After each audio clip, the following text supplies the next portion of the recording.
Praise lord. Praise lord. ప్రార్థన ప్రార్థన చేసుకుని దేవుని యొక్క వాక్యాన్ని ధ్యానం చేసుకుందాం. ప్రార్థన. మహాపరిశుద్ధుడు అయిన మా కన్న తండ్రి, నీకు కృతజ్ఞతాస్తుతులు చెల్లిస్తున్నాను నాయనా. ఈ పునరుద్ధాన దినాన నీ శక్తి కలిగిన బలమైన వాక్కును పంపి నీ పిల్లలమైన మమ్మల్ని అందరినీ కూడా పరిశుద్ధపరిచి మహిమగల నీ రాకడ కొరకు మమ్మల్ని అందరినీ కూడా సిద్ధపరిచిన నీ ప్రేమను బట్టి స్తోత్రాలు. నీ చిత్తములో ఉన్న బిడ్డలందరినీ కూడా నీ సన్నిధికి నడిపించిన తండ్రి, నీ నామ ఘనత కొరకు సమస్త కార్యాలు మీరు జరిగిస్తున్నందుకు స్తోత్రాలు. నాయనా, నీ సత్యవాక్యము చేత మీరు మమ్మల్ని అందరినీ పరిశుద్ధపరచండి. నీ రాకడ కొరకు మమ్మల్ని అందరినీ సిద్ధపరచండి. మాకు ఈ పరిచర్యలకు విరోధంగా పోరాడుతున్న శత్రువుని సిగ్గుపరిచి నాయనా, నీ నామ ఘనత కొరకు ఈ పరిచర్యలన్నిటినీ కూడా జరిగించండి. మరి ప్రత్యేకంగా ప్రభా, ఈ పరిచర్యల వలన కలిగిన మహిమ ఘనత ప్రభావములన్నీ కూడా మీరే పొందినందుకు కృతజ్ఞతాస్తుతులు చెల్లిస్తూ నాయనా, నీ వాక్యము చేత మరింతగా మమ్మల్ని పరిశుద్ధపరిచి నీతిమంతులుగా మార్చి నీ రాకడ కొరకు నిన్ను ఎదుర్కొనే భాగ్యం అనుగ్రహించినందుకు కృతజ్ఞతాస్తుతులు చెల్లిస్తూ యేసయ్య నిన్ను అడిగి పొంది ఉన్నాము తండ్రి, ఆమెన్. ప్రార్థన ఆలకించి కృపనిచ్చి అడిగినవన్నీ పొందుకునే భాగ్యం ఇచ్చిన యేసయ్యకు స్తోత్రము చేయదమో. స్తోత్రం స్తోత్రం స్తోత్రం స్తోత్రం స్తోత్రం. తండ్రి కుమార పరిశుద్ధాత్మ దేవునికి స్తోత్రము చేయదమో. స్తోత్రం స్తోత్రం స్తోత్రం స్తోత్రం. ఆమెన్. రైట్. Praise Lord. చూడండి నాన్న, మనందరం కూడా పరిశుద్ధుడైనటువంటి దేవుని చేత బోధించబడి నేర్చుకుంటున్నాము. మనందరం 16వ కీర్తన ధ్యానాంశాలుగా మనం గత 2 వారాలుగా 2-3 సెక్షన్లుగా మనం కీర్తనల పుస్తకం 16వ అధ్యాయాన్ని ధ్యానం చేసుకుంటా ఉన్నాము. ఆ వాక్యాన్ని ఈరోజు కూడా మనందరం కూడా ధ్యానం చేసుకుందాం. మొదటి వచనం నుంచి 5 వచనాల వరకు 6 వచనాల వరకు ఆల్రెడీ మనం ధ్యానం చేసుకుంటా ఉన్నాము. 5 వచనాల్లో ఉన్నటువంటి 5 రకాల లక్షణాలు దావీదు ఒక విశ్వాసిగా కలిగి ఉన్నాడు. ఒక విశ్వాసి యొక్క జీవితంలో కూర్చో, కర్రేండమ్మ, నాకు కర్రవండి. మనం పరిశుద్ధ లేఖనాల్లో దేవుని సమ్ముఖంలో నేర్చుకుంటున్నాము. మొదటి వచనం నుండి 5 వచనాల వరకు మనం 5 రకాల లక్షణాలు మనం దేవుని సన్నిధిలో కలిగి ఉండాలి. అంటే ఒక విశ్వాసి దేవుని సమ్ముఖంలో ఎలాంటి లక్షణాలు కలిగి ఉండాలో మనం గత కాలంలో ఆల్రెడీ నేర్చుకున్నాం. గమనించారా? అలాగే 6వ వచనం నుండి 8వ వచనం వరకు మనం 5 రకాల ఆశీర్వాదాలు ఉన్నాయి. 9వ వచనం నుంచి 11వ వచనం వరకు 2 ఆశీర్వాదాలు, 6వ వచనం నుండి 8 వరకు 3 రకాల ఆశీర్వాదాలు. మొత్తం 10 రకాల గుణ లక్షణాలు ఈ 16వ కీర్తనలో ఉన్నాయి. ఈ 16వ కీర్తన ఒక చాలా శ్రేష్టమైనటువంటి కీర్తన.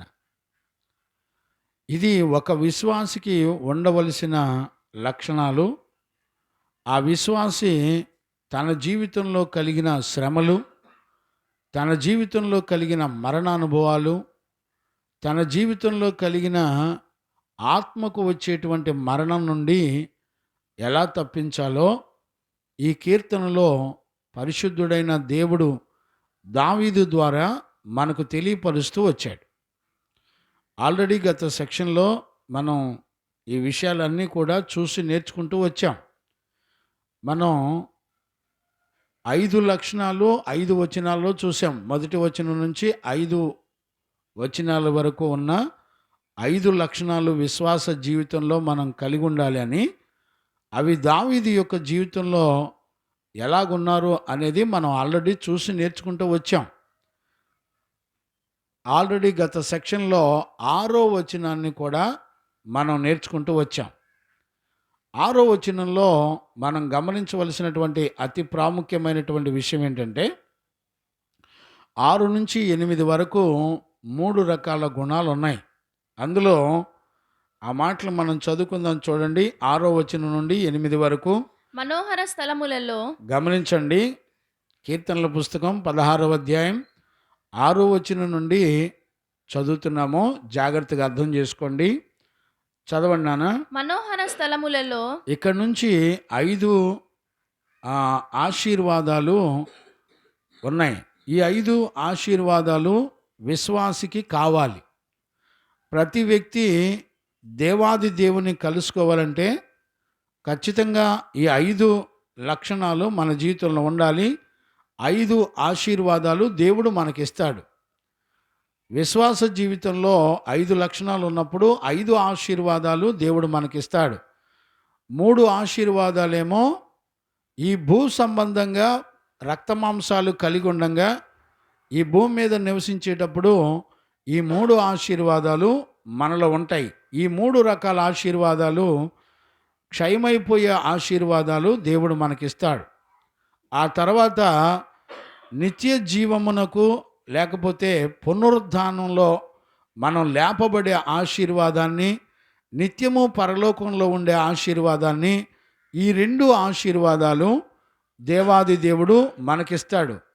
మొత్తం 5 ఆశీర్వాదాలు. 3 భూ సంబంధమైన ఆశీర్వాదాలు, 2 పరలోక సంబంధమైన ఆశీర్వాదాలు. ఈ 5 రకాల ఆశీర్వాదాలు మనం బ్రతికుండగానే భూమండలం మీద మనం కలిగి ఉండాలి. ఇది అంతా కూడా దేవుని సంకల్పం. దేవుని యొక్క సంకల్పాన్ని ఒక భక్తుడైనటువంటి దావీదు యొక్క జీవితంలో దేవాది దేవుడు చూపించాడు. దావీదు ఏ జీవితం చేస్తే ఈ 5 రకాల ఆశీర్వాదాలు దేవుడు దావీదుకి ఇచ్చాడు అనేది చాలా ప్రాముఖ్యమైనటువంటి విషయాలు. అంటే ఈ రోజున మన జీవితంలో కూడా మనం దావీదు వలె దేవుని మీద ఆనుకోవాలి. ఎప్పుడు? కష్టాలలో, మన జీవితాంతం వచ్చేటువంటి కష్టాల్లో, మరణాల్లో, రాబోయే మరి ఆత్మకు కలిగినటువంటి పాతాళం నుండి మనం తప్పించబడాలంటే మనం విశ్వాసిలో ఉండవలసిన 5 లక్షణాలు, దేవుని మీద ఆధారపడే 5 లక్షణాలు ఉండాలి. అలా 5 లక్షణాలు ఏ విశ్వాసిలో అయితే ఉంటాయో వారిని దేవుడు 5 లక్షణాలు, 5 ఆశీర్వాదాలు ఇస్తాడు. ఆ 5 ఆశీర్వాదాల్లో 3 ఆశీర్వాదాలు భూ సంబంధమైనవి, 2 ఆశీర్వాదాలు పరలోక సంబంధమైనవి. ఇవన్నీ 10 లక్షణాలు ఈ 16వ కీర్తనలో 11 వచనాల్లో దాచబడి ఉన్నాయి. దేవునికి మహిమ కలుగును గాక. Praise the Lord. Hallelujah, hallelujah. Hallelujah. అందులో మనం గత సెక్షన్లో 6వ వచనం మనం ధ్యానం చేసుకున్నట్లుగా నాకు జ్ఞాపకం ఉంది. ఈ రోజున 7, 8 వచనాలు ధ్యానం చేసుకుందాం. 6వ వచనంలో మనం ఇప్పుడు చదువుకుంటున్నాం. చదువునానా. మనోహర స్థలములలో నాకు పాలు ప్రాప్తించెను, మనోహరమైన స్థలాలలో నాకు స్థలము ప్రాప్తించెను. శ్రేష్టమైన స్వాస్యము నాకు కలిగెను. గమనించారా? శ్రేష్టమైన స్వాస్యము దేవాది దేవుడు మనకు అనుగ్రహించాడు. దావీదుకి మనోహరమైన స్థలముల్లో పాలు ఎలా ప్రాప్తించింది మనం గత కాలంలో నేర్చుకున్నాం. మనోహరమైన స్థలాలు అనంటే దేవుడు నివాసం ఉండే స్థలం అని అర్థం. దేవుడు నివాసం ఉండే స్థలం అనేది పరిశుద్ధమైంది. పరిశుద్ధమైన దానిలో దావీదుకు పాలు పంపులు ఇచ్చాడంట.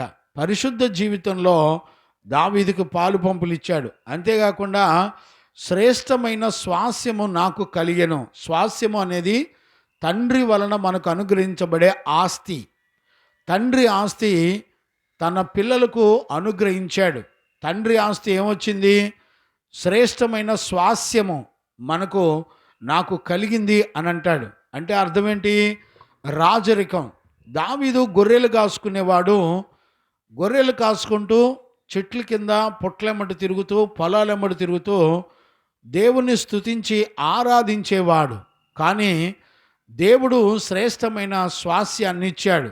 ఏమిచ్చాడు? దేవుడు దావీదును రాజుగా చేశాడు. గమనించారా? రాజుగా చేశాడు అంటే భూ సంబంధమైన ఆశీర్వాదాలను దేవుడు ఇవ్వడం ప్రారంభించాడు. గమనించారా? ఇప్పుడు 7వ వచనం నుండి మనం చదువుకొని దేవుని సన్నిధిలో మనందరం నేర్చుకుంటానికి ప్రభు తన కృపను మనకు అనుగ్రహించి నడిపించునుగాక. ఆమేన్. చూడండి నాన్న, 7వ వచనం నుండి మనం నేర్చుకుందాం. నాకు ఆలోచనకర్త అయిన యెహోవాను స్తుతించెదను. ఇప్పుడు చూడండి, ఒకటి ఆశీర్వాదాల్లో శ్రేష్టమైంది, ఒకటి పాలిభాగస్తుడిగా, దేనిలో శ్రేష్టమైన స్వాస్యంలో పాలిభాగస్తుడిగా దేవుడు ఆశీర్వదించాడు. రెండవది మనం చూసినట్లయితే ఆ దేవుడంట దావీదుకి ఆలోచనకర్తగా ఉన్నాడు అని మనం చదువుతున్నాం. చదువునానా? 7వ వచనం చదువునానా? నాకు ఆలోచనకర్త అయిన యెహోవాను స్తుతించెదను. ఇప్పుడు చూడండి, దావీదు తన జీవితంలో 2 రకాల అనుభవాలని కలిగి ఉన్నాడు. ఏ అనుభవాలంటే ఆలోచనకర్తగా దేవుని చేసుకుంటున్నాడు. రాత్రి గడియలలో నా అంతరింద్రియము నాకు నా బోధించుచున్నది. అంతరింద్రియములు నాకు బోధించుచున్నవి. 2 అనుభవాలు. అంతరింద్రియం ఎలా బోధిస్తుంది? ఎప్పుడైనా గుర్తుపట్టారా? రాయప్ప గారు, అంతరంగం బోధించిద్దంట దావీదుకి. అంటే దావీదుకి అంతరంగం బోధిస్తుందంటే అర్థం ఏంటి? ఏనన్నా? దావీదుకి అంతరంగం బోధిస్తుందంటే అర్థం ఏంటి? అంతరంగంలో ఏముంది? దావీదుకి నిత్యం అంతరంగంలో వాక్య ధ్యానం ఉంది. Praise the Lord. ఆయనను బ్రతికించే వాక్యం. గమనించారా? సర్వశక్తి కలిగిన వాక్యం, తన లోపల నాటబడిన ఆత్మను రక్షించేటువంటి శక్తి కలిగిన వాక్కు. ఆయన ధ్యానం అంట, ఆయన లేఖనాల గురించి ధ్యానం చేస్తున్నప్పుడంట, ఆ ధ్యానము అతనికి రాత్రి వేళలో అంతరింద్రియాలు ఆలోచనలన్నీ కూడా బోధ చేస్తూ ఉన్నాయంట. అంటే ఆలోచనలు అంతరింద్రియాలు అన్నీ కూడా వాక్యము చేత నింపబడ్డాడు దావీదు. ఇప్పుడు కనుక రాయపు గారు నిన్ను టచ్ చేస్తే ఇప్పుడు బ్రెయిన్లోంచి ఏం బయటకు వస్తాయి? ధనము ఎక్కడ ఉండునో నీ హృదయము అక్కడే ఉండును. అవునా? బ్యాంకులో ఎంత ఉంది, జేబులో ఎంత ఉంది, చొక్కా జేబులో ఎంత ఉంది, అవునా? ప్యాంటు జేబులో ఎంత ఉంది, నువ్వు ఎవరెవరికి అప్పులు ఇచ్చావు, అవునా? డబ్బు ఎక్కడ ఉండునో నీ హృదయం అక్కడే ఉండును. ఇప్పుడు ఆలోచించండి, దావీదు యొక్క ఆలోచన అంతా కూడా దేవుడిచ్చే ఆలోచన పనిచేస్తుందంట. అంతేకాకుండా తన హృదయ అంతరంగాలన్నీ కూడా దావీదుకి చక్కటి బోధ చేస్తాయంట. అంటే ఒక బోధకుడుగా ఉన్నాడు అంతరంగం. అంటే దావీదు హృదయం నిండా ఏం నింపుకున్నాడు తెలిసిన? దేవుని యొక్క వాక్యాన్ని నింపుకున్నాడు. ఈ రోజున వాక్యం చదవటానికి టైం ఉందండి రాయప్ప గారు? ఉందంటవా? ఏమైనా చదువుతున్నావా? ఆహా. దేని కొరకు మనం తీర్మానం చేసుకున్నామో, నిబంధన చేసుకున్నామో, మన తీర్మానంలో నిబంధనలో దేవుని వాక్యము చేత మన హృదయాలు నింపబడాలి. నేను అంటున్నాను, ఎప్పుడైనా నీతో అంతరంగం వాక్యాన్ని బోధించిందా? విషయం ఏంటో చెప్పనా? నీ అంతరంగం వాక్యాన్ని బోధించినప్పుడు ఏం జరుగుతుందో తెలిసిన? దేవుని మీద ఆధారపడే మనసు వస్తుంది. దేవుడినే దిక్కుగా చేసుకునే మనసు వస్తుంది. ఇప్పుడు నీ మనసు వేరొక ఆలోచన మీద, వేరొక మనుషుల ఆలోచన మీద నడిపించబడింది అనుకోండి, నీ మనసు ఎవరిని అనుసరించింది? మనుషులను అనుసరించి నడిచేటువంటి ఆలోచన చేత మనం నడిపించబడతాం. ప్రిన్సీ సరికూర్చమ్మా, ఇటు తిరుగు. మందిరంలో దైవజనుడి వైపు చూస్తూ కూర్చోవాలా? రైట్. దేవునికి మహిమ కలుగును గాక. Praise the Lord. హల్లెలూయా.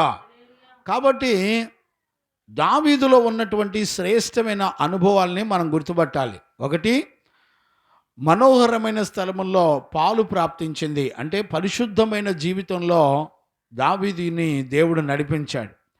రెండవది, శ్రేష్టమైన స్వాస్యంలో దేవుడు మరి రాజుగా ఆశీర్వదించాడు. గమనించారా? మూడవది వచ్చేపాటికి ఇక్కడ మనం దేవుడంట దావీదుకి ఆలోచనకర్తగా ఉన్నాడంట. ఇప్పుడు ఆలోచనలు ఎలా పనిచేస్తాయి? ఈ రోజుల్లో దేవుడు లేని ప్రజలు ఎలాగుంటారో తెలుసునా అండి? మీరు బైబిల్లో దేవుని వాక్యాన్ని చూస్తే చాలా ఆశ్చర్యం కలుగుతుంది. దేవుడు లేని ప్రజలంతా కూడా ఎలాగుంటారో తెలిసిన, వాళ్ళ ఆలోచన విధానం ఎలాగుంటుందో తెలిసిన, ఈ రోజుల్లో చాలామంది గుర్తుపట్టలేని పరిస్థితి ఎలాగుంటుందో తెలిసిన. యెషయా పుస్తకం 5వ అధ్యాయం 20వ వచనంలో రాయబడిన మాటలు మనం చదువుకుందాం. యెషయా పుస్తకం కీడు మేలనియు ఆ, మేలు కీడనియు చెప్పుకొని. గమనించారా? ఏం చెప్తారంట? యెషయా పుస్తకం 5వ అధ్యాయం 20వ వచనాన్ని మనం చదువుకుంటున్నాం. కీడు మేలనియు కీడు మేలనియు మేలు కీడనియు చెప్పుకొని ఆ, చీకటి వెలుగనియు. చూసారా? చెప్పుకుంటారంట. అంటే వాళ్ళ నోటి మాటల్లో ఏమొస్తుంది చెప్పండి? నీ హృదయం నిండిన దానిని బట్టి నీ నోరు మాట్లాడును అని రాయబడింది. నానా జాగ్రత్తగా వినాలి. నీ హృదయం నిండిన దానిని బట్టి నీ నోరు మాట్లాడుతుంది అని దేవుడు చెప్పాడు. ఇప్పుడు వాళ్ళ నోరు ఏం మాట్లాడుతుందంట? ఏమని మాట్లాడుతుంది? యెషయా పుస్తకం 5:20లో దేవుడు ఏమని చెప్పాడంటే, కీడు మేలనియు మేలు కీడనియు, చెప్పుకొని వెలుగు చీకటి చీకటి వెలుగనియు చీకటి వెలుగనియు వెలుగు చీకటనియు శ్రమ. ఎంచుకునే వారికి శ్రమ. చూడండి, వాళ్ళ ఆలోచన విధానం ఎంచుకుంటుందట. గమనించారా? కీడు మేలని ఎంచుకుంటుందంట, మేలు కీడని ఎంచుకుంటుంది. చీకటి వెలుగని వెలుగు చీకటని ఎంచుకుంటుంది. ఇప్పుడు దేవుడు గనుక ఒక మనిషికి ఆలోచన చెప్పకపోతే, ఒక మనిషి యొక్క ఆలోచన ఎంత దారుణంగా ఉంటుందో వాళ్ళ నోటి మాటలను బట్టి వాళ్ళు చీకటిని అనుసరిస్తున్నారా వెలుగును అనుసరిస్తున్నారా అనేది అర్థమవుతుంది. ఇప్పుడు చూడండి, లోకమునకు వెలుగు, ఆయన వాక్యము లోకమునకు వెలుగు అని రాయబడింది. దేవుడు లోకమునకు వెలుగై ఉండెను అని రాయబడింది. ఇప్పుడు వెలుగు అంటే ఏంటి? వాక్యమే వెలుగు. గమనించారా? అంటే వీళ్ళ ఆలోచనలో ఏమి లేదు, వీళ్ళ హృదయంలో ఏమి లేదు, వెలుగు సంబంధమైన దేవుని యొక్క వాక్యం లేదు. గమనించారా? ఆ బొమ్మ తీసేయండి అమ్మా. వెలుగు సంబంధమైన దేవుని యొక్క వాక్యం లేదు.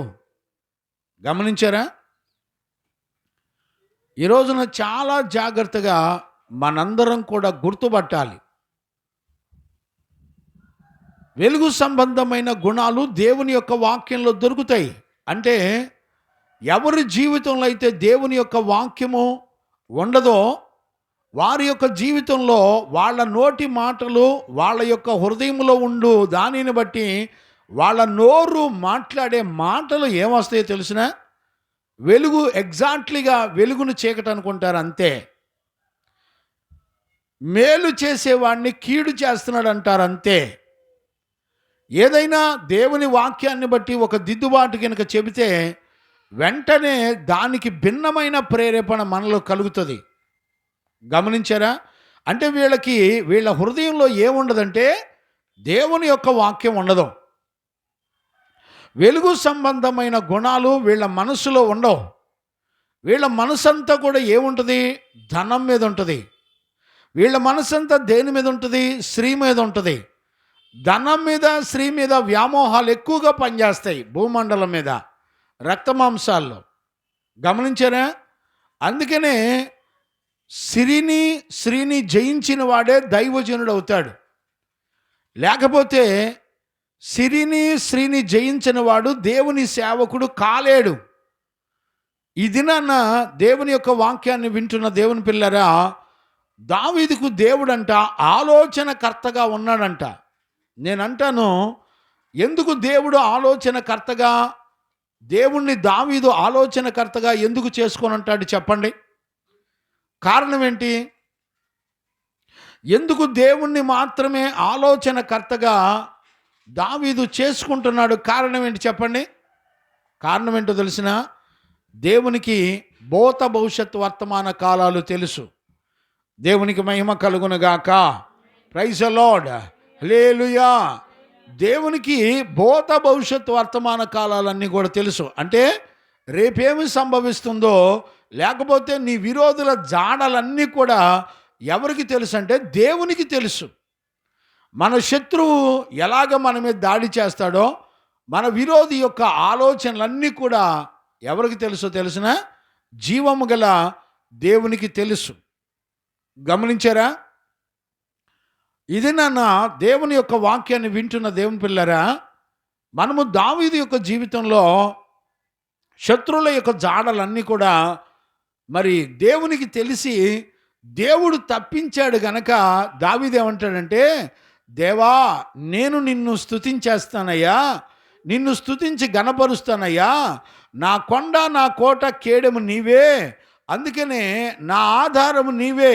నేను దేవా నా ప్రాణం పోయే పరిస్థితులు వచ్చినప్పుడు నేను నీ మీదే ఆధారపడతానయ్యా, నిన్ను దిక్కుగా చేసుకుంటానయ్యా, నీవే నా ప్రభుడవు, నీకంటే నాకు క్షేమాధారము ఏదీ లేదని యెహోవాతో నేను చెబుతానంటున్నాడు.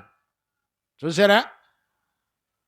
నీకంటే నాకు క్షేమాధారం ఏదీ కూడా లేదు అని చెబుతాడంట. ఈ రోజున మన నోట ఆ మాటలు రాగలవా? నా క్షేమము, నా ఆధారము దేవుడే అని చెప్పగలరా? ఈ రోజుల్లో చాలామంది జీవితంలో వాళ్ళ కలిగిన అనుభవాలే మాకు ఆధారం, మాకు కలిగినవే మాకు ఆధారం, మా ఉద్యోగం మాకు ఆధారం, మా వెండి బంగారాలు, మా ఇళ్ళు వాకిళ్ళు ఆధారం అనుకునే వాళ్ళు చాలామంది ఉన్నారు. ప్రియ దేవుని పిల్లరా, ఈ రోజున దావీదు దేవుని ఎందుకు ఆధారం చేసుకున్నాడు తెలిసిన? ఎప్పుడు లేమొచ్చినా, ఎప్పుడు దరిద్రత వచ్చినా, ఎప్పుడు శత్రువు ఉప్పెనవలే మీద పడినా, మన విరోధుల జాడలన్నిటి నుండి, ప్రళయం నుండి, ప్రాణాపాయ స్థితిలో నుండి మనందరినీ కూడా కాపాడగలిగింది ఎవరో తెలుసిన? జీవము గల దేవుడు. Praise the Lord. హల్లెలూయా. అందుకనే దేవుని ఆలోచన తెలిసినప్పుడు మనం భూత భవిష్యత్ వర్తమాన కాలాల్లో జరగబోయే, మన జీవితంలో జరగబోయే ప్రమాదాలన్నీ కూడా దేవుడు ఎరిగి ఉన్నాడు. కాబట్టి దావీదు దేవుని ఆలోచన మీద ఆధారపడ్డాడు. దేవునికి మహిమ కలుగునుగాక. Praise the Lord. చూడండి అన్న, 106వ కీర్తనలో 13వ వచనాన్ని మనం చదువుకుందాం. 106వ కీర్తన అయినను 13వ వచనాన్ని మనం చదువుకుందాం. అయినను వారు ఆయన కార్యములను, ఇశ్రాయేలు ప్రజలు వారు ఆయన కార్యములను వెంటనే మరిచిపోయిరి, ఆయన ఆలోచన కొరకు కనిపెట్టుకొనకపోయిరి. గమనించారా? ఇశ్రాయేలు ప్రజలు చేసిన తప్పేంటి? ఇశ్రాయేలు ప్రజలు దేవుని యొక్క ఆలోచన కొరకు కనిపెట్టుకోలేదంట. ఇప్పుడు మన జీవితంలో ఇదే శాపం, మన పితరులను ఏలుబడి చేసిన శాపం ఈ రోజున మన జీవితాల్లో కూడా ఏలుబడి చేస్తూ ఉంటుంది. ఈ రోజున గుర్తుపట్టగలిగిన వాళ్ళు ఎవరున్నారు చెప్పండి? గ్రహించగలిగిన వాళ్ళు ఎవరున్నారు? దేవుని యొద్ద ఆలోచన అడిగే వాళ్ళు ఎవరు లేరు. ఆయన చెప్తున్నాడు, అయినను వారు ఆయన కార్యములను వెంటనే మరిచిపోయిరి. ఏం కార్యాలు చేశాడు? ఏమండి? ఐగుప్తు దేశంలో బానిసలుగా ఉన్నప్పుడు వాళ్ళ ప్రార్థన ఆలకించాడు. గమనించారా? బానిసలుగా శత్రువు వాడుకుంటున్నప్పుడు ఎలా వాడుకుంటున్నాడు? ఇప్పుడు చూడండి, శత్రువు ఒక తాగుబోతనాన్ని తీసుకొచ్చింది అనుకోండి, ఆ తాగుబోతనానికి మనల్ని బానిసగా వాడుకుంటుంది. ఏయ్ నువ్వు వెళ్ళి తాగు, ఏయ్ నువ్వు వెళ్ళి గొడవ చేయి, నువ్వు వెళ్ళి బూతులు తిట్టు, నువ్వు వెళ్ళి అల్లరి చేయి అని శత్రువైన సాతాను దేవుని చేత, దేవుని మహిమ కొరకు సృష్టించబడిన మన ప్రాణాత్మ దేహ శరీరాలను సాతాను అపవాది వాడుకుంటూ ఉంటాడు బానిసగా. అలాంటి బానిస చేతిలో నుంచి 430 సంవత్సరాలు బానిస చేతుల్లో ఉండి మొరపెట్టినప్పుడు దేవుడు వారిని విడిపించి తీసుకొని వచ్చాడు. అయితే ఆయన కార్యాలన్నీ కూడా మర్చిపోయాడు. ఇప్పుడు నీకు నీ తరతరాల ప్రజలు మరణావస్థలో ఉన్నప్పుడు, ప్రాణాపాయాలు మీద పడినప్పుడు దేవుడు విడిపించిన సంగతి మర్చిపోయారు. నేను అడుగుతున్నాను, ఈ రోజున వాక్యం వింటున్న దేవుని పిల్లరా, ఎన్నిసార్లు దేవుడు నిన్ను మరణాల నుంచి, ప్రాణాపాయాల నుంచి నిన్ను విడిపించాడు? ఎన్నోసార్లు నీ జీవితంలో సాక్ష్యాలు చెప్పావు. కానీ ఏదైనా ఒక పని చేయాలంటే ఆలోచనకర్త అయిన దేవుని మీద ఆధారపడే మనసు మాత్రం ఉండదు. ఎందుకని ఉండదు? కారణం ఏంటో తెలుసా? నీ ఆలోచనను నమ్ముకుంటావు కానీ దేవుని ఆలోచన నమ్ముకోవు. నీ ఆలోచనలో భవిష్యత్తు ఏం జరుగుతుందో నీకు తెలియదు, రేపేమి సంభవిస్తుందో నీకు తెలియదు. గమనించారా? ఇక్కడే 106వ కీర్తనలో 43వ వచనాన్ని కూడా మనం చదువుకోవచ్చు. అనేక పర్యాయములు, చూడండి, అనేక పర్యాయములు ఆయన వారిని విడిపించెను, అనేక పర్యాయాలు ఆయన వారిని విడిపించెను, అయినను వారు తమ ఆలోచనను అనుసరించి. గమనించారా? వాళ్ళు తమ ఆలోచనను మాత్రమే అనుసరించి తిరుగుబాటు చేయుచు వచ్చిరి. ఏం చేశారంట? మన ఆలోచనలు దేవుని మీద తిరుగుబాటు చేస్తాయి. ఏమండి, భయపడుతున్నారా? ఎన్నిసార్లు నిన్ను కాపాడిన దేవుడు, ఎన్నిసార్లు నీ మరణాలలో, నీ నిందలలో, నీ పాపంలో నిన్ను చిక్కుకొని నిన్ను అవమాన పాలు చేసి నువ్వు మరణానికి కారణమైన పరిస్థితులను తీసుకొచ్చిన పాపం, ఈ రోజున ఎన్నోసార్లు నిన్ను దేవుడు తప్పించాడు, నిన్ను కాపాడాడు. అయినా కూడా దేవుని ఆలోచన ఏంటో తెలుసుకోకుండా నీ ఆలోచన మాత్రమే ఆలోచించుకొని నడిపించుకుంటావు. ఇప్పుడు నీ ఆలోచనకు ఆధారం వాక్యమై ఉండాలి. నీ ఆలోచనకు ఆధారం దేవుని సన్నిధి ఉండాలి. దేవాది దేవుడు ఆలోచన కర్తగా నిన్ను నడిపిస్తాడు. చూడండి, 38వ కీర్తనల పుస్తకం 38 2వ వచనమా 3వ వచనం చదువునానా? నీ బాణములు నాలో గట్టిగా నాటి ఉన్నవి, నీ చెయ్యి నా మీద భారముగా నున్నది. 32:8 క్షమించునానా? 32వ కీర్తన 8వ వచనాన్ని మనం నీవు నడవవలసిన మార్గమును, నీకు ఉపదేశము చేసేదను, నీవు నడవవలసిన మార్గమును, నీవు నడవవలసిన మార్గమును నీకు బోధించెను, నేను నీకు బోధిస్తాను. నీ మీద దృష్టి ఉంచి. గమనించారా? దేవుడు అంటాడు, నేనే నీకు బోధిస్తాను, నీ మీద దృష్టి ఉంచి నీకు ఆలోచన చెప్పేదను. ఏమండి, నీకు ఆలోచన చెప్తానన్నాడా? నీ పక్కనోళ్ళకి ఆలోచన చెప్తానన్నాడా? నీకు ఆలోచన చెప్తానన్నాడా? పక్కనోడికి ఆలోచన చెప్తానన్నాడా? పరిశుద్ధులైన దైవజనులకి దేవుని యొక్క వాక్యము ద్వారా దేవుడు ఆలోచన కర్తగా ఉండి పరిశుద్ధులను, దైవజనులను నడిపిస్తాడు. ఈ రోజున సంఘములో క్రమాలు కానివ్వండి, ఆచారాలు కానివ్వండి, దేవుని యొక్క వాక్యంలో చెప్పబడిన పద్ధతి ప్రకారమే దైవజనులు సంఘాలను నడిపిస్తున్నారా? వాక్యాన్ని పక్కన పెట్టి మనుషుల ఆచారాలు, పద్ధతుల చొప్పున నడిపిస్తున్నారా? గుర్తుపట్టే వాళ్ళు ఎవరు లేరు. నీకు నచ్చిన వాడి దగ్గరికి వెళ్తావు, నీకు తోచిన వాడిని వెంబడిస్తావు. ఇప్పుడు నీకు బోధించే బోధకుడు దేవుని ఆలోచనలో ఉన్న వాక్యానుసారమైన పద్ధతులు నీకు బోధిస్తున్నాడా? ఇప్పుడు దైవజనుడు దేవుని యొక్క వాక్యంలో నీ శరీరమును సజీవ యాగముగా దేవునికి సమర్పించండి అన్నాడు అనుకోండి. నీ వెండి బంగారాలు నీలో ఆశలు పుట్టిస్తాయి అని చెప్పాడు అనుకోండి, ఏమండి, నీకు దేవుని జ్ఞానాలోచన ప్రకారముగా దేవుని యొక్క వాక్యములో ఉన్న జ్ఞానము చేత దేవుడు నీకు ఆలోచన చెప్తే నీకు నచ్చిద్దా? దేవుని యొక్క వాక్యము, ఆ వాక్యములో ఉన్నటువంటి జ్ఞానాన్ని దైవజనుడు నీకు బోధించి నీ శరీరాన్ని పరిశుద్ధతకు అప్పగించుకోమని, పరిశుద్ధమైన ఆలోచనలకు నీ దేహాన్ని అప్పగించుకోమని వాక్యం చెబితే మరి నీకు నచ్చిద్దండి? ఈ రోజున వాక్యం చెప్పే సేవకులే వెండి బంగారాలు, తలకు రంగులు, పట్టు చీరలు, మరి పట్టు వస్త్రాలు, రకరకాల రంగుల వస్త్రాలు, ప్యాంట్లు, షర్ట్లు, రెయిన్బో కళ్ళజోళ్ళు. అవునా?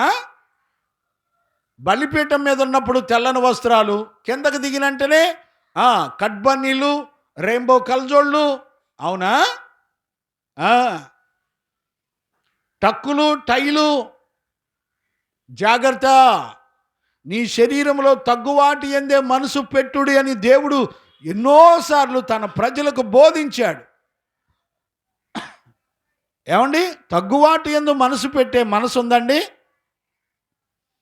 ఈ రోజుల్లో దేవుడు మమ్మల్ని దీవించాడు అంటమును, రకరకాల ఆశలు, వాంఛలు, కోరికలు శరీరంలో నెరవేర్చుకుంటూ వీళ్ళంట సంఘాన్ని, ఒక ఆత్మని పరిశుద్ధపరిచి ప్రభు యొక్క రాజ్యంలో సిద్ధపరుస్తారంట.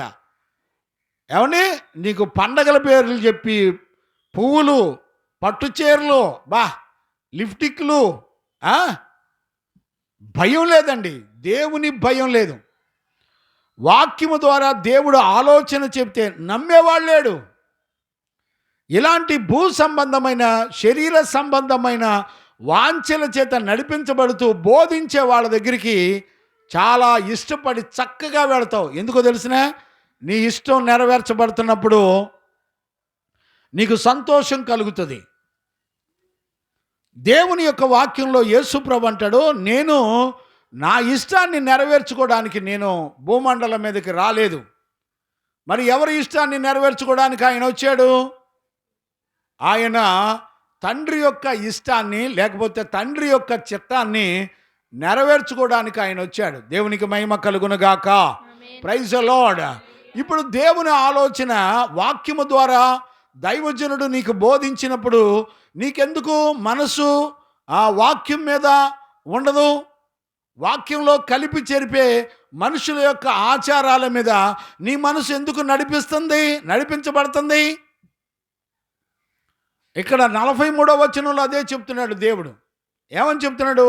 అనేక పర్యాయాలు ఆయన వారిని విడిపించెను. ఎన్నోసార్లు నీ మూర్ఖత చేత నువ్వు నడిపించబడేటప్పుడు దేవుడు నిన్ను విడిపించడాన్ని మనం చూస్తున్నాం. దేవుడు నిన్ను నన్ను ఆదరించి కాపాడడాన్ని చూస్తున్నాం. నేను అడుగుతున్నాను, శనివారం దేవుడు మనతో మాట్లాడ్డయ్యా, శనివారం ఎందుకని రారు మీరు?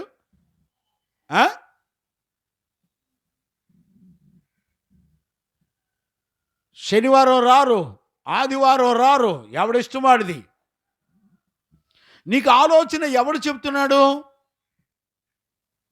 అపోస్తులకు దేవుడు చెప్పాడు, అనుదినము అపోస్తుల బోధయందు సహవాసమందును నువ్వు రోజు వచ్చి పరిశుద్ధుల సహవాసంలో కూర్చోవాలి. ఏమండి, భయం ఉందంటారా? దేవుడిచ్చే ఆలోచన నీకు నచ్చిద్దా? Very simple. నీ ఆలోచన నీకు చాలా చక్కగా ఉంటుంది. చూడండి, అయినను వారు తమ ఆలోచనను అనుసరించి దేవుని మీద తిరుగుబాటు చేయుచూ వచ్చిరి, తమ దోషముల చేత హీనదశ నొందిరి. చదువునా మాటలు? 106వ కీర్తన 43వ వచనాన్ని మరొకసారి నేను జ్ఞాపకం చేస్తాను. అనేక పర్యాయములు ఆయన వారిని విడిపించెను, అయినను వారు తమ ఆలోచనలను అనుసరించి తిరుగుబాటు చేయుచు వచ్చిరి, తమ దోషముల చేత హీనదశ నొందిరి. చూసారా? వాళ్ళ ఆలోచన మీద ఆధారపడినప్పుడు దేవుని మీద తిరుగుబాటు చేశారు. ఎప్పుడైనా నీకు ఆలోచన కర్తలుగా ఎవరు ఉంటున్నారు? నెంబర్ 1, నీ ఆలోచన మీద నువ్వు ఆధారపడి దేవుని మీద తిరుగుబాటు చేస్తావు.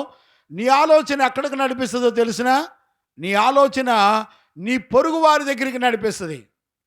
నీ పొరుగు వారి ఆలోచన తీసుకుంటావు, కానీ దైవజనుల ఆలోచన తీసుకోవు. గమనించావా?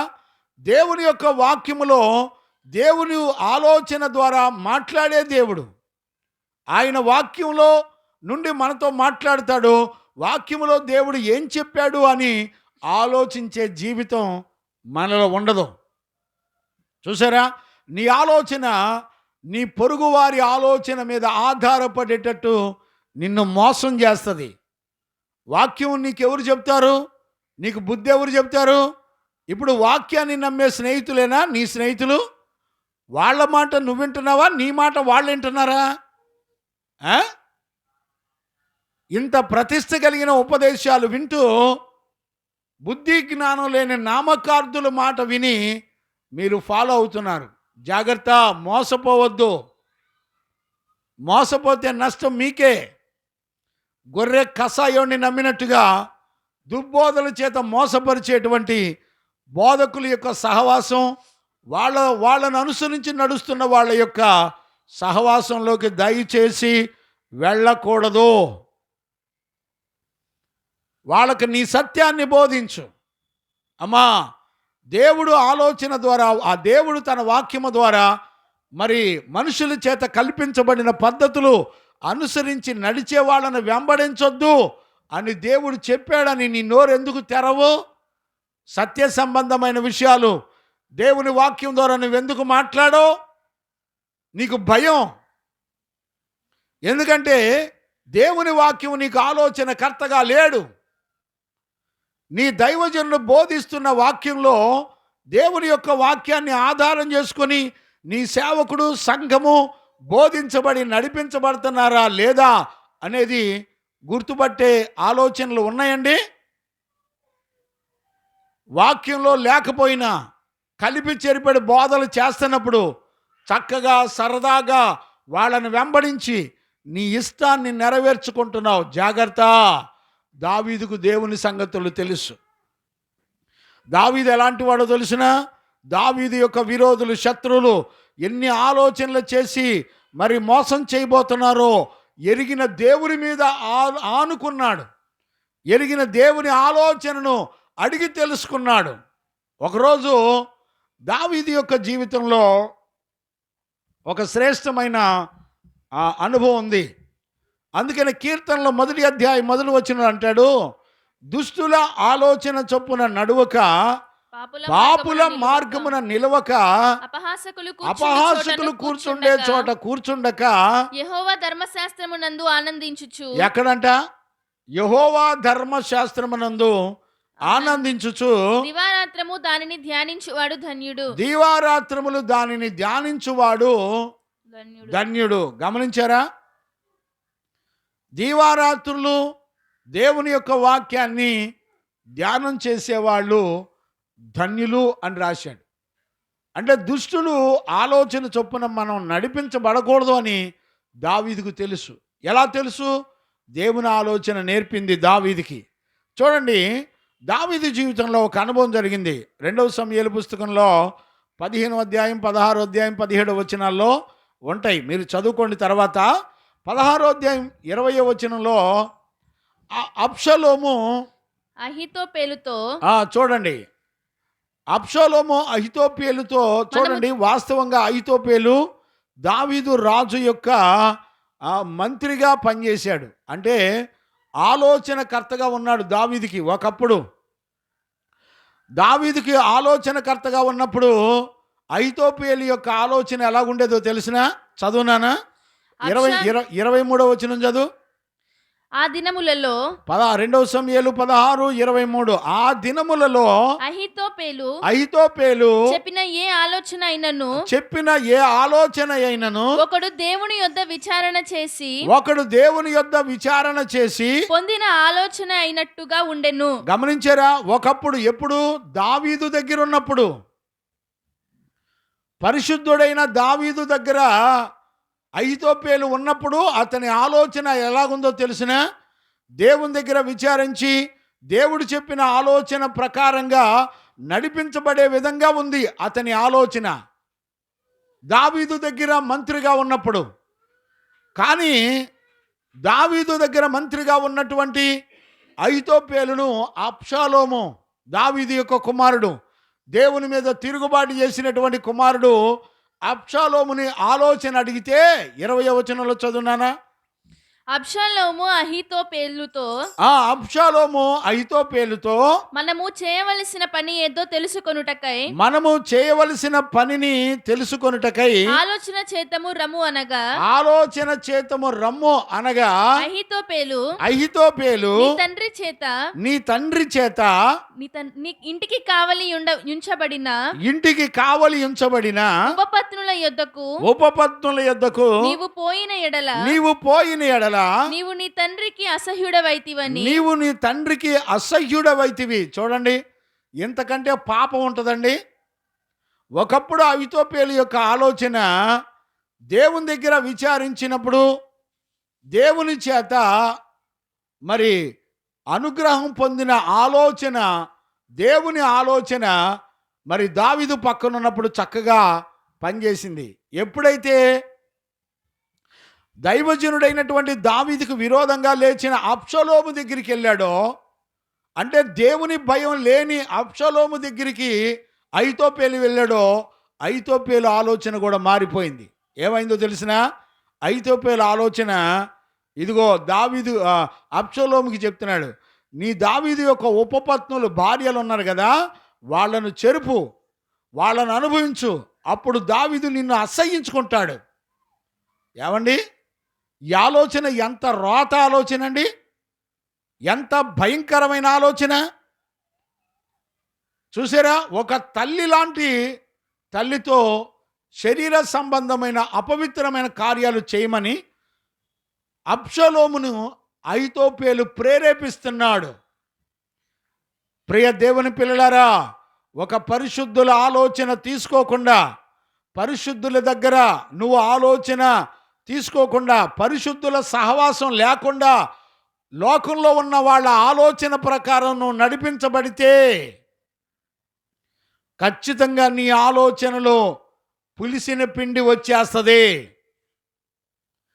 అతడు అహీతోపెలు ఆలోచన దేవుని దగ్గర విచారించి దేవుని ఆలోచన తీసుకునే అలవాటు అతనికి ఉంది.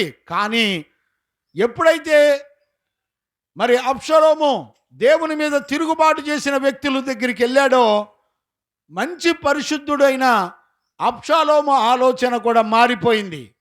గమనించారా? ఈ రోజున నామకార్థుల దగ్గరికి వెళ్ళి వాళ్ళ ముచ్చట్లు నువ్వు వింటే నీ బ్రతుకు కూడా అహీతోపెలు వలె మారిపోద్ది. నీ బ్రతుకులో ఆలోచనలు కూడా మారిపోతాయి, పాపపు ఆలోచనలు. దేవుని యొక్క ఆలోచనతో పని లేదు, మనమే ఆలోచించుకొని మనకు నచ్చినట్టు అనుసరించవచ్చు. నీలో ఆశలు కోరికలు పుడతాయి, శరీర సంబంధమైన వాంఛలు పుడతాయి. గమనించారా? ఎవరి ఆలోచన కొరకు నువ్వు వెళ్ళి దేవుని భయము కలిగిన పరిశుద్ధుల దగ్గరికి వెళ్తున్నావా? దావీదు దగ్గర సహవాసాన్ని మానేశాడు అహీతోపెలు. ఎప్పుడైతే పరిశుద్ధుల సహవాసం కోల్పోయాడో అతని ఆలోచన మోసగించబడింది. అతడు ఇతరులకు ఆ చెడ్డవాటిని ఆలోచన చెప్పేవాడిగా ఉన్నాడు. రెండవ ఆలోచన ఏం చెప్పాడు తెలిసిన? ఒకటి, నీ ఉపపత్నులను చెరపమన్నాడు. రెండవది అక్కడే కంటిన్యూ చేయమ్మా, 20వ వచనం తర్వాత కంటిన్యూ చేయి. అప్పుడు నీ పక్షమునున్న వారందరూ ధైర్యము తెచ్చుకొందురని చెప్పాను. నీ పక్షముగా ఉన్న వారందరూ ధైర్యం తెచ్చుకుంటారు. కాబట్టి మేడ మీద వారు అబ్షాలోమునకు గుడారము వేయగా ఇశ్రాయేలీయులందరికీ తెలియనట్లుగా అతడు తన తండ్రి ఉపపత్నులను కూడెను. ఆ దినములలో అహీతోపెలు చెప్పిన ఏ ఆలోచన అయినను ఒకడు దేవుని యొద్ద విచారణ చేసి పొందిన ఆలోచన అయినట్టుగా ఉండేది. దావీదును అబ్షాలోమును దానిని అట్లే ఎంచుచుండిరి. దావీదు అబ్షాలోము కూడా అలానే ఎంచుకుంటున్నారంట. కానీ అబ్షలోం దగ్గరికి వచ్చేప్పటికి ఆలోచనలు మారిపోయినాయి. తర్వాత ఏమన్నాడు తెలుసా? రెండవది, దావీదుని 16,000 మంది సైన్యాన్ని తీసుకొని నీ తండ్రి మీద యుద్ధం చేయమని రేపాడు అహీతోపెలు. 2 రకాల ఆలోచనలు మరి దావీదు మీదకి లేచి రేపేటట్టు చెప్పాడు అబ్షలోముకి. విషయం ఏంటి చెప్పనా? అబ్షలోము చేతుల నుండి దావీదుని దేవుడు తప్పించాడు. దేవునికి మహిమ కలుగునుగాక. Praise the Lord. హల్లెలూయా. అందుకనే దావీదు ఏమంటాడు తెలిసిన? ప్రభా, నాకు ఆలోచనకర్తవు నీవే. ఎందుకంటే నా శత్రువుల యొక్క ఆలోచన నుండి నన్ను తప్పించే దేవుడవు ప్రభా నీవే. ఈ రోజున మనకు అర్థమైందండి, దేవుని ఆలోచన తీసుకొని నడిపించబడుతున్నారా? ఆలోచించే వాళ్ళు ఎవరు లేరు. చదవండి నాన్న కీర్తనల పుస్తకం, లేకపోతే యోబు పుస్తకం చదవండి నాన్న.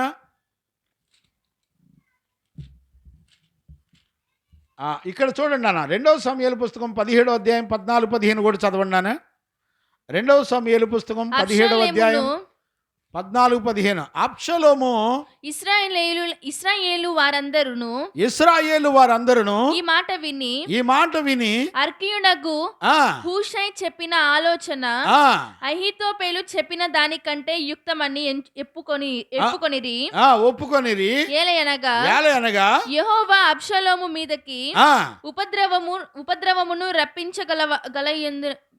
ఉపద్రవమును యెహోవా అబ్షలోము మీదకి, అహీతోపెలు మీదకి ఉపద్రవము తెప్పించదనని అహీతోపెలు చెప్పిన యుక్తి కలిగిన ఆలోచనను వ్యర్థము చేయ నిశ్చయించి ఉండెను. దేవుడంట అహీతోపెలు యొక్క ఆలోచన వ్యర్థము చేయడానికి నిశ్చయించుకున్నాడంట దేవుడు.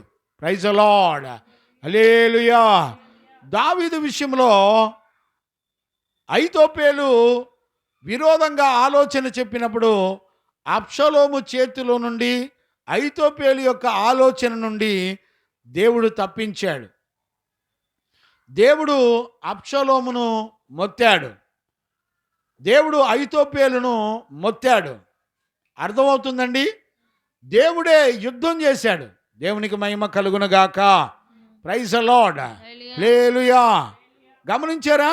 ఎవరు ఆలోచనకర్తగా ఉంటే నువ్వు నేను తప్పించబడతాం.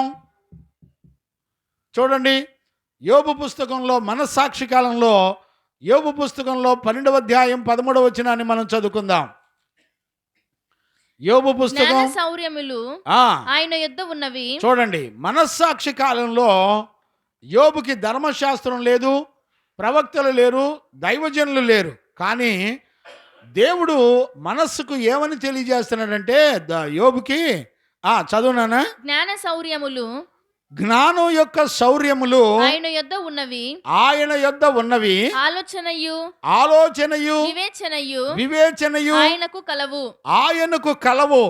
ఆలోచించుము ఆయన పడగొట్టగా ఎవ్వరు కూడా మరలా కట్టజాలరు. ఆయన మనుషుని చెరలో మూసివేయగా తెరచుట ఎవరికి సాధ్యము కాదు. గమనించారా? ఆయన జ్ఞాన శౌర్యములు, వివేచనయు, తెలివి కలిగినటువంటి దేవాది దేవుడు. గమనించారా? ఎవరు చెప్పగలరు? ఎవరు గుర్తుపడతారు?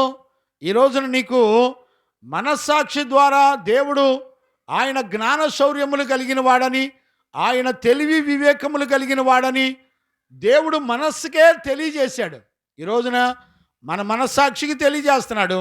తన వాక్యము ద్వారా ఆయన తెలివి జ్ఞానాన్ని, మనకు తెలివిని, ఆలోచనను మనతో మాట్లాడే దేవుడు ఆయన. ఈ రోజున గుర్తుపట్టారండి? ఈ రోజున దేవుని సంగతులు గుర్తుపట్టగలిగిన వాళ్ళు ఉన్నారా? దేవుని ఆలోచనను ఎరగలిగిన వాళ్ళు ఉన్నారా? ప్రియ దేవుని పిల్లలారా, ఈ రోజున మనందరం కూడా గుర్తుపట్టాలి. దేవునికి మహిమ కలుగునుగాక. ఇంకా ఆయన ఆలోచన కర్త అని, ఆయన బలవంతుడగు దేవుడని యెషయా పుస్తకం 9వ అధ్యాయం 6వ వచనాన్ని కూడా మనం చదువుకోవచ్చు. యెషయా పుస్తకం ఏలయనగా 9వ అధ్యాయము 6వ వచనం మనం చదువుకుందాం.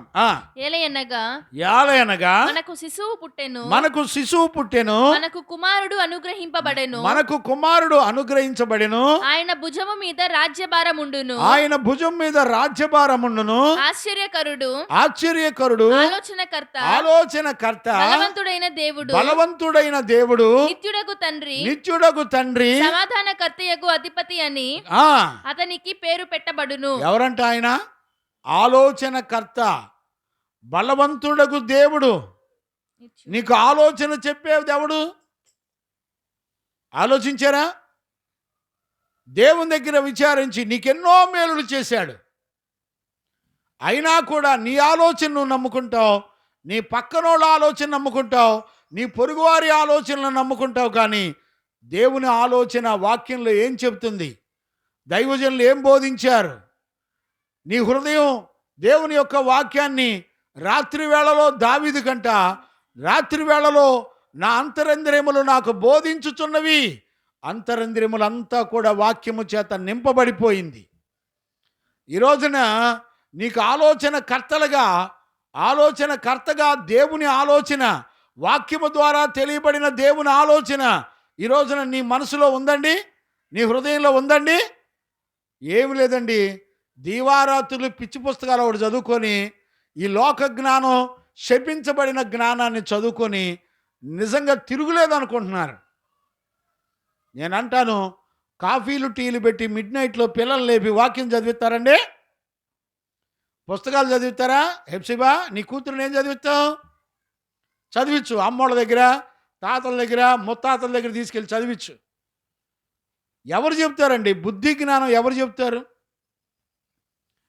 యెహోవా ధర్మశాస్త్రాన్ని దీవారాత్రులు ధ్యానించువాడు ధన్యుడు. చదువుకోకూడదని నేను చెప్పట్లేదండి, చదువుకోవడం తప్పని ఉద్దేశం కాదు. అంతకంటే శ్రేష్టమైనది ఏంటో తెలిసిన? దేవుని ఆలోచన మీద నడవాలి.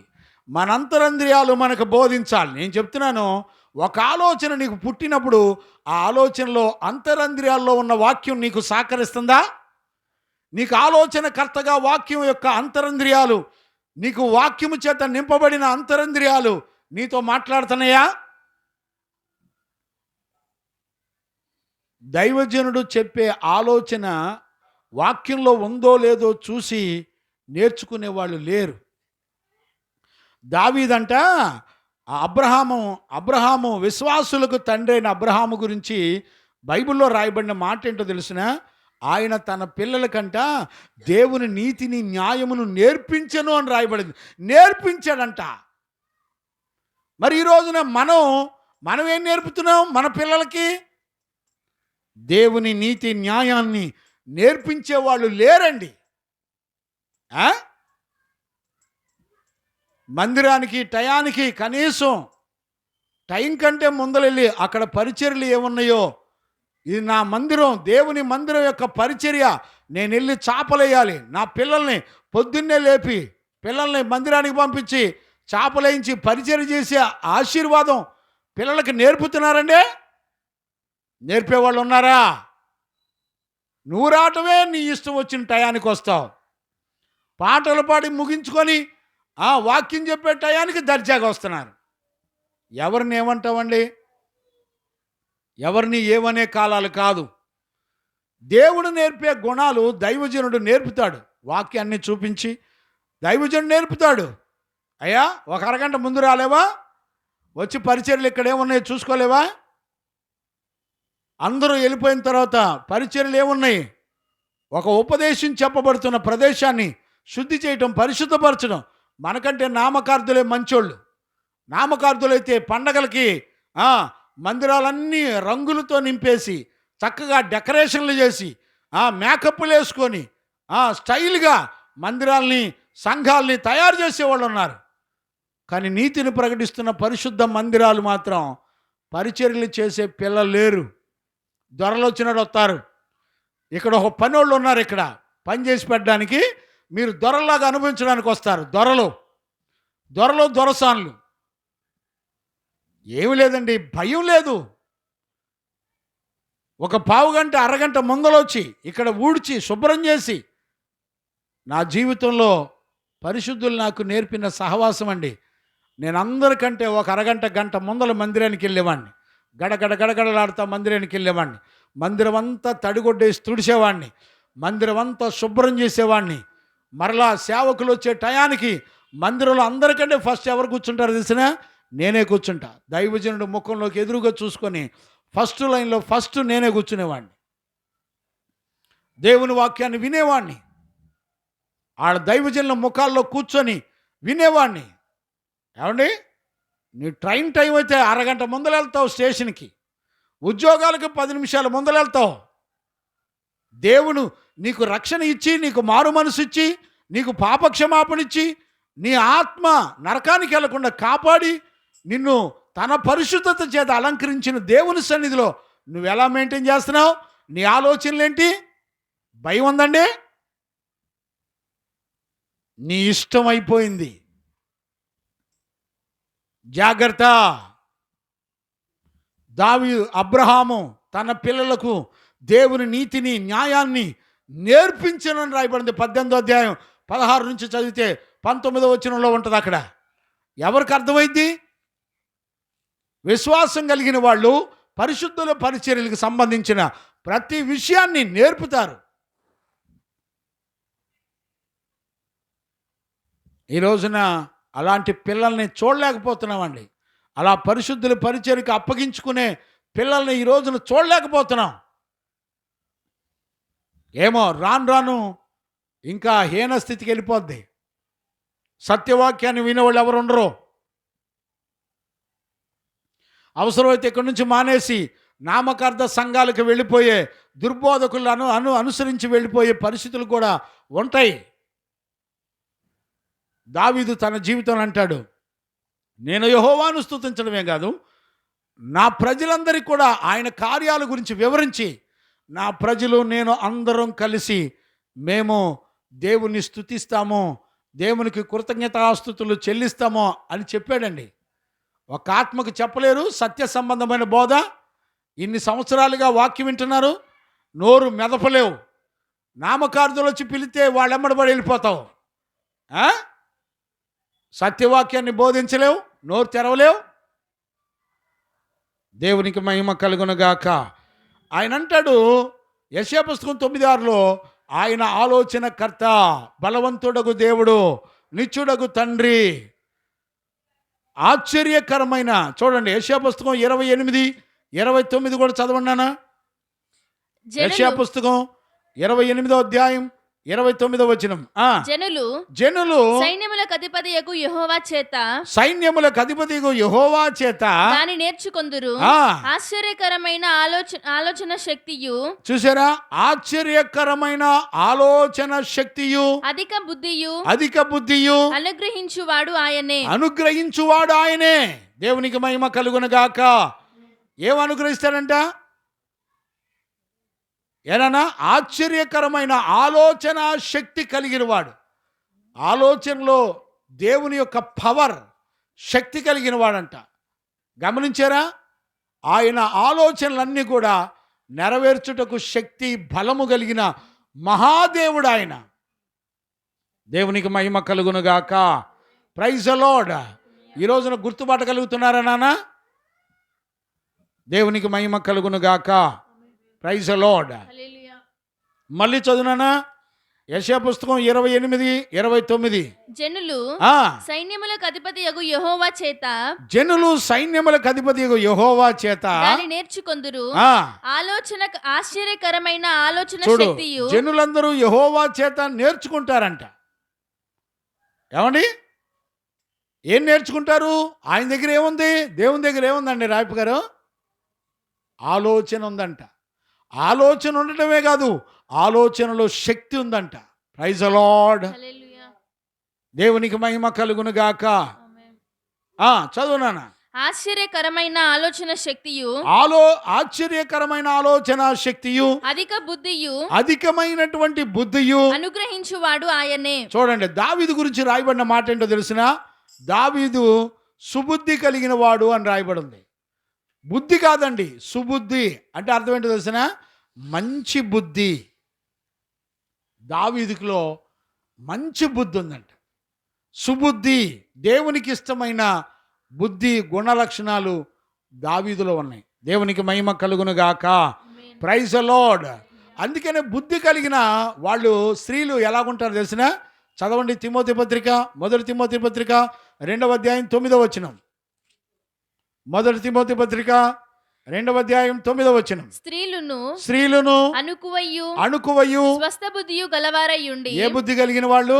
స్త్రీలు అణుకుయు స్వస్థ బుద్ధి కలిగిన వారయ్యుండి తగుమాత్రపు వస్త్రముల చేతనే గాని జడలతోనైనను బంగారముతోనైనను నీకు బుద్ధి జ్ఞానం ఉంటే, ఏ స్త్రీకైనా బుద్ధి జ్ఞానం ఉంటే వెండి బంగారములు అలంకరించుకోరు. ఏమండి, ఎన్నిసార్లు వాక్యం చెప్పినా నీ వెండి, నీ బంగారం, నీ దరిద్రం నువ్వు వదులుకో. మళ్ళీ నీకు ఒక స్నేహితులు, వాళ్ళ ముచ్చట్లు, నీకు వాళ్ళ ఆలోచనలు, నీకు వాళ్ళ సలహాలు.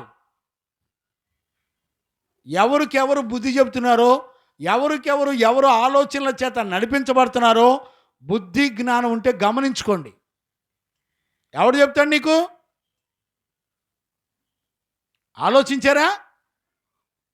ఈ రోజున ప్రతిష్ట కలిగిన ఉపదేశాలు వింటున్న పిల్లలు కూడా ఇవాళ రోజున నామకార్థులు మాట్లాడుతుంటే వాళ్ళ ఆలోచనలు తీసుకొని నడిపించబడుతున్నారంటే నేనేం మాట్లాడాలో కూడా నాకు తెలీదు. జాగ్రత్త. తండ్రిగా, దైవజనుడిగా మీకు జాగ్రత్తలు చెప్పాలి. ఒక రోజున గత రాత్రి శనివారం మన ఉపదేశంలో నేర్చుకున్నాం, పులిసిన పిండి అది దుష్టుడి యొక్క దుష్టత్వం అని రాయబడింది. చూసారా? వాడు చాలా మృదువుగా ఉంటారు, చాలా ప్రేమ కనపరుస్తూ ఉంటారు. ఆ ప్రేమలో దైవ భయం ఉండదు. గమనించారా? దేవుని యొక్క వాక్యానికి చోటు ఉండదు. దేవుని మాట ఆలోచనగా మన జీవితాలను నడిపించుకునేదిగా ఉండదు. గుర్తుపట్టే వాళ్ళు ఎవరున్నారు? మళ్ళీ చదువునా మాట. స్త్రీలను అణుకువయు స్వస్థ బుద్ధి కలిగిన వారయ్యుండి తగుమాత్రపు వస్త్రముల చేతనే గాని జడలతోనైనను అంటే మళ్ళీ ఒక జడ వేసుకోవచ్చు అంట. ఎవడిష్టం వాళ్ళది. జడేసుకున్న తర్వాత నిన్ను ఊరికిన వదిలిపెడుతుందా? జడేసుకున్న తర్వాత పూలు పెట్టుకోవాలనిపిస్తుంది. జడేసుకున్న తర్వాత ఇంకెన్నో రకాలుగా తలకు రంగులు వేసుకోవాలనిపిస్తుంది. దాని ఇష్టం.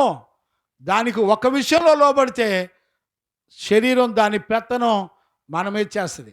అందుకని బుద్ధి జ్ఞానములు ఎక్కడున్నాయంట? యెహోవా సన్నిధిలో ఉన్నాయి. ఆయనలో ఉన్నాయి బుద్ధి జ్ఞానములు. ఆయనలో ఏమున్నాయి తెలిసిన? ఆశ్చర్యకరమైన ఆలోచన శక్తి ఉందంట. అందుకని దావీదు సుబుద్ధి కలిగిన వాడని రాయబడింది. బుద్ధి కలిగిన స్త్రీలు వెండి బంగారముల చేత అలంకరించుకోరు. వాక్యం చెప్పే సత్యం నీ మనసు అంగీకరించబుద్ధి అవుతుందండి? ఒప్పుకోదు. ఎందుకని? నీకు ఇష్టమైంది నీ శరీరం, నీకు ఇష్టమైన అలంకరణ నీ శరీరం. చూసారా? నువ్వు ఎలాగున్నా పర్వాలేదని చెప్పే దైవజనుల దగ్గరికి నువ్వు చక్కగా నడిపించబడడానికి ఇష్టపడతావు. ఎవరికి అర్థమైందండి? చదవండి నాన్న. యెషయా పుస్తకం 40వ అధ్యాయం 13వ వచనాన్ని కూడా చదువుకుందాం. యెహోవా ఆత్మకు నేర్పిన వాడెవడు? ఆయనకు మంత్రి అయి ఆయనకు బోధపరిచిన వాడెవడు? బోధ చేసిన వాడెవరు? ఎవని యొద్ద ఆయన ఆలోచన అడిగెను. ఏమండి, యెహోవా ఎక్కడన్నా ఎవరినన్నా ఆలోచన అడుగుతాడా? ప్రిన్సీ కర్ర ఉండమ్మా నాకు. యెహోవా ఎక్కడన్నా ఆలోచనలు ఎవరన్నా అడుగుతాడా? ఏమండి, ఆయన ఆలోచనకు కర్త, ఆయన ఆలోచనకు శక్తి ఉంటుంది. ఆయనకు ఆయనే ఆలోచించగలడు, ఆయనకు ఆయనే మాట్లాడగలడు. నీకు ఆలోచన ఎవరు చెప్తారు? దేవుడు చెప్తాడు. కానీ నీకు ఆలోచన, దేవుని ఆలోచన తీసుకుంటున్నావా? ఇప్పుడు చూడండి, ఆయన ఆత్మకు ఎవడు బోధిస్తాడు? ఆయనకు ఎవరు ఆలోచన చెప్తారు? ఏమండి, మనకెవరు ఆలోచన చెప్పాలి? ఈ రోజున గ్రహించగలిగిన వాళ్ళు ఎవరూ లేరు. ప్రియ దేవుని పిల్లరా, ఒక తండ్రిగా మిమ్మల్ని అందరినీ కూడా నేను బతిలాడుకుంటున్నాను. నీకు ఆలోచనకర్తగా దేవుడుంటే ఐతోపేలు చేతిలో నుంచి, అబ్షాలోము చేతిలో నుంచి దేవుడు దావీదును కాపాడినట్లు మరణకరమైన వాటన్నిటిలో నుంచి దేవుని ఆలోచన, పాతాళం నుండి, నరకం నుండి దేవుని ఆలోచన మనల్ని తప్పించగలదు. దేవునికి మహిమ కలుగునుగాక. Praise the Lord. హల్లెలూయా. చదవండానా ఇదే విషయాన్ని రోమాపత్రిక 11:34లో అపోస్తులుడైన పౌలు రోమా సంఘానికి చెప్తాడు. చూడండి, ఇదే యెషయా పుస్తకం 40:13లో ఉన్నటువంటి విషయాన్ని రోమాపత్రిక 11:34లో అపోస్తులుడైన పౌలు చెప్తున్నాడు సంఘానికి. ప్రభువు మనస్సును ఎరిగిన వాడెవడు? ప్రభు యొక్క మనస్సును ఎరిగిన వాడెవరు? ఆయనకు ఆలోచన చెప్పిన వాడెవడు? ఆయనకు ఆలోచన చెప్పిన వాడెవరు? ముందుగా ఆయనకిచ్చి ఆ ప్రతిఫలము పొందగలవాడెవడు? ఆ ఆయన మూలమునను, ఆయన మూలముగాను, ఆయన ద్వారాను, ఆయన ద్వారాను, ఆయన నిమిత్తమును సమస్తము కలిగి ఉన్నవి. దేవునికి మహిమ కలుగునుగాక. ఆయన ద్వారా, ఆయన నిమిత్తము, ఆయన కోసము అన్నీ కూడా ఆయన కొరకు కలిగి ఉన్నవి. గుర్తుపడతారండి? గుర్తుపట్టే వాళ్ళు ఉన్నారా? నువ్వెవరి కొరకు తెలిసినా ఆయన కొరకు. నీ ఆలోచన ఎవరి కొరకు పనిచేయాలో తెలిసినా ఆయన కొరకు. నీ కొరకు నువ్వు కాదు, నువ్వు దేవుని సొత్తు. దేవుని ఆత్మ నిన్ను వెలపెట్టి కొనుక్కుంది. నీ ఇష్టం వచ్చిన ఆలోచన చేత నడిపించబడ్డానికి వీల్లేదు. ప్రతి ఆలోచన దేవుని దగ్గర తీసుకోవాలి. ప్రతి ఆలోచన దేవుని చేత నడిపించబడాలి. అందుకనే రోమా సంఘానికి అపోస్తులుడైన పౌలు యెషయా పుస్తకం 40:13 కోట్ చేసి చెప్తున్నాడు. బాబు, దేవునికి ఆలోచన ఎవరు చెప్పగలడు? ఆయనకు ఎవరు బోధించగలరు? ఆయనకు ఆయనే ఆలోచనకర్త. గమనించారా? దేవునికి మహిమ కలుగునుగాక. Praise the Lord. Hallelujah, hallelujah. కీర్తనల పుస్తకంలో 33వ అధ్యాయం 10వ వచనం 11వ వచనాన్ని మనం చదువుకుందాం. దావీదు ఎందుకు దేవుని ఆలోచనను నమ్ముతాడు? ఎందుకు దేవుని ఆలోచనను నమ్మి విశ్వసిస్తాడు అనంటే, ఒకటి, దావీదు దేవుని ఆలోచన చేత తప్పించబడతాడు, కాపాడబడతాడు. మూడవది 30 యెషయా కీర్తనల పుస్తకం 33వ అధ్యాయం 10-11 చదువుకుందాం. అన్యజనముల ఆలోచనను యెహోవా వ్యర్థపరచును. జనముల యొక్క ఆలోచనను ఆయన నిష్ఫలముగా చేయును. యెహోవా ఆలోచన సదాకాలము నిలుచును. చప్పట్లు కొట్టండి గట్టిగా. దేవునికి మహిమ కలుగును గాక. Praise the Lord. గమనించారా? యెహోవా ఆలోచన నిత్యము సదాకాలము నిలిచి ఉండును. దేవునికి మహిమ కలుగును గాక. Praise the Lord. గమనించారా? ఎవరి ఆలోచన నిలిచిద్దండి రాయపు గారు? దేవుని ఆలోచన సదాకాలం నిలబడుతుంది. ఫరెవర్, ఎప్పటికీ నిలబడే ఆలోచన దేవునిది.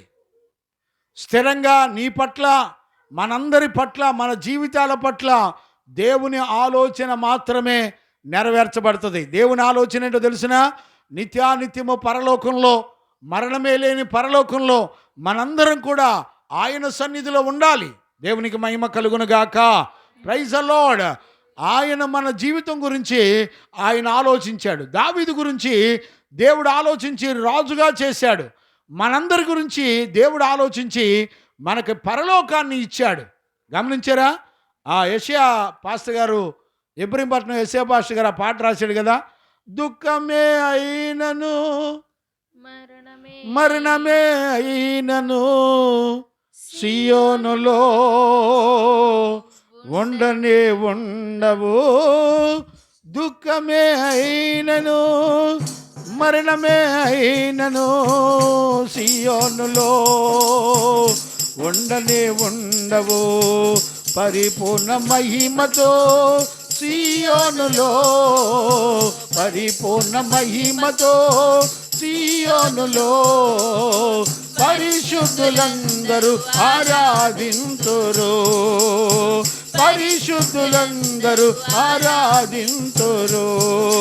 యెరూషలేమా యెరూషలేమా యెరూషలేమా యెరూషలేమా యెరూషలేమా యెరూషలేమా నూతన యెరూషలేమా గొర్రెపిల్ల మహిమతో నిండిన పరలోక పట్టణమా గొర్రెపిల్ల మహిమతో నిండిన పరలోక పట్టణమా నా కొరకై దిగి వస్తున్న పరిశుద్ధ పట్టణమా నా కొరకై దిగి వస్తున్న పరిశుద్ధ పట్టణమా యెరూషలేమా యెరూషలేమా యెరూషలేమా నూతన యెరూషలేమా యెరూషలేమా యెరూషలేమా మా గొర్రె పిల్ల మహిమతో నిండిన పరలోక పట్టణమా గొర్రె పిల్ల మహిమతో నిండిన పరలోక పట్టణమా. ఆమేన్. గమనించారా? కన్నీరు దుఃఖమే మరణమే లేనటువంటి పరలోక రాజ్యం కొరకు దేవుడు మనలందరినీ తన ఆలోచన ఇచ్చి మనల్ని నడిపిస్తున్నాడు. ఎవరైతే దేవుని ఆలోచన చొప్పున నడిపించబడరో అహితోపేలుకు దేవుడు విరోధంగా లేచినట్లుగా మన ఆలోచనల చేత మనమే నశించిపోతాం. అహితోపేలు యొక్క ఆలోచన నెరవేర్చబడినందుకు అహితోపేలు వెళ్ళి ఉరేసుకొని చనిపోయాను అని రాయబడి ఉంది. గమనించారా? మన ఆలోచనలు దేవుని ఆలోచనలకు విరోధంగా లెగుస్తాయి. మన ఆలోచనలు మనమే ఉరేసుకొని చనిపోయేటట్టు మనలను ప్రేరేపిస్తాయి. పిల్లరా, ఈ రోజున సత్యవాక్యములో దేవుని యొక్క ఆలోచనను మనం ఎరిగి ఉండి దేవుని యొక్క వివేకము, జ్ఞానము, బుద్ధి, జ్ఞానములు అన్నీ కూడా దేవుని సన్నిధిలో ఉన్నాయి. దేవునికి మహిమ కలుగునుగాక. అందుకనే దేవుని యొక్క ఆలోచన సదాకాలము నిత్యము నిలిచి ఉంటుంది అని దేవుని యొక్క వాక్యం చెప్పబడుతుంది. దేవునికి మహిమ కలుగునుగాక.